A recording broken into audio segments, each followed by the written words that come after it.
मामीला काहीतरी हवंय, तिला मदतीची गरज आहे बहुतेक, असं समजून राणी वरच्या बाजूला गेली.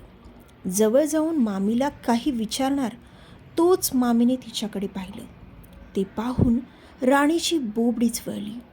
तिला ओरडता येईना. असं वाटू लागलं की कोणीतरी तिचा गळा दाबतंय. आधीच ती आजारी होती आणि ती इतकी घाबरली की घाबरून बेशुद्ध पडली. जेव्हा शुद्धीवर आली तेव्हा उजाडलं होतं आणि शेजारी मामा मामी दोघेही बसले होते. मामीला बघून ती घाबरली आणि उठून मामाच्या कुशीत शिरली. मामा तिला काय काय घडलं विचारू लागला, पण तिला काहीही आठवत नव्हतं. मामाने भाऊजींना फोन करून मुलांना परत घेऊन जायला सांगितलं होतं.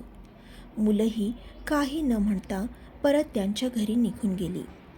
घरी पोचल्यावर राणीची मोठी बहीण वाणीने तिला सगळं खरं सांगायला सांगितलं. मग राणीने एक एक करून घडलेला प्रकार सांगितला.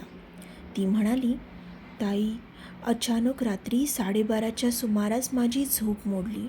त्याचवेळी माझ्या कानावर कुजबूज ऐकू आली.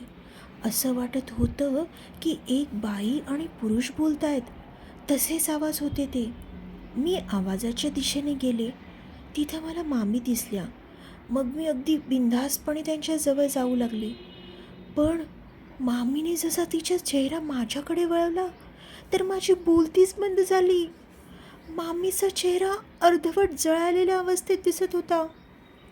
तिचे डोळे एकदम रक्तासारखे लाल झालेले होते.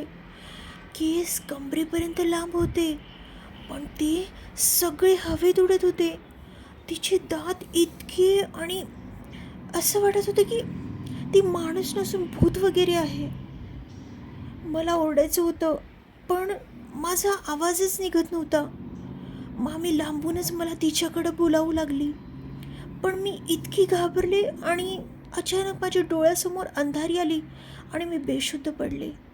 मग जेव्हा जाग आली तेव्हा तर तुम्ही आसपासच होता, पण जेव्हा मी मामीकडे पाहिलं तर ताई काय सांगू, मामी मला काहीतरी खुणावत होती. तू तर बघितलंस की घाबरून मी मामाकडे गेले. हे सगळं वाणीला सांगत असताना आईने ऐकलं आणि तिने तिच्या बहिणीला फोन करून सांगितलं.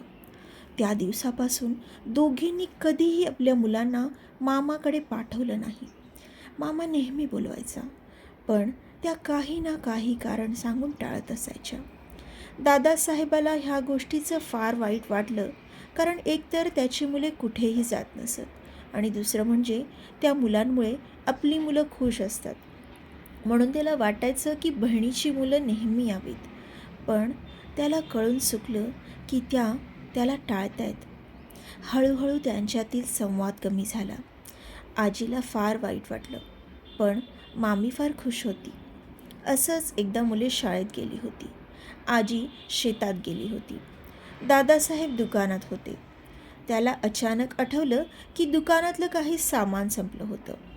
ग्राहक येण्याच्या अगोदर सामान आणून ठेवावं, म्हणून त्याने त्याच्याकडं काम करणाऱ्या मुलाला दुकानात लक्ष घालायला सांगितलं आणि स्वतः सामान घ्यायला घरी आला. त्यांच्या वाड्यात त्यांच्याकडे एक छोटंसं गोदाम होतं. सगळं जास्तीचं सामान तिथंच होतं, म्हणून तो वाड्यात आला. गोदामातून सामान घेऊन जाण्यासाठी जसा पुढे आला त्याच्या कानावर एका पुरुषाचा आवाज पडला. त्यानंतर त्याच्या बायकोचा आवाज आला.